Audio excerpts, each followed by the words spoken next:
बिस्मिल्लाहिर्रहमानिर्रहीम, अस्सलाम वालेकुम। मैं आपका अपना पीर फरहान परवानिया। नाजरीन, मैं उम्मीद करता हूँ आप सब खैरियत से होंगे। अल्लाह ताला आप पर अपनी रहमत फरमाए। जो औरत या जो मर्द मगरिब की नमाज के बाद इशा से पहले बस ये एक बार ये एक तस्बीह पढ़ ले, जो मांगोगे मिलेगा इंशाअल्लाह। आप पसंद की शादी करना चाहते हैं, आपके शोहर के रिज़्क की वजह से आप परेशान हैं, घर में लड़ाई झगड़े होते हैं, रिश्तों के हवाले से मसले होते हैं, कोई भी मसला है, एक बार ये आप तस्बीह आजमा कर देखें इंशाअल्लाह।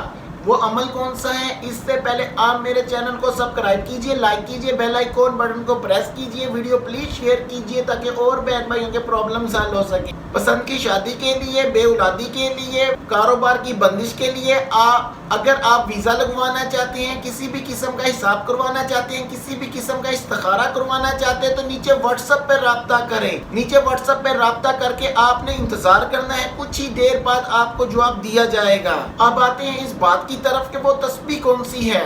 सबसे पहले आप इस वीडियो को सेव कर लें। नमाज मगरिब और इशा के दरमियान आपने 101 मरतबा ये तस्बीह पढ़नी है। अल्लाहू 3 दफा अव्वल और 3 दफा आखिर दुरूद इब्राहिम पढ़ना है, और सजदे में जाकर आपने दुआ मांगनी है। इंशाअल्लाह अल्लाह ताला के हुक्म से आपकी हर दिली मुराद और हर दिली विश पूरी होगी। आप अपनी दुआओं में अपने पीर फरहान को याद रखें। Thank you.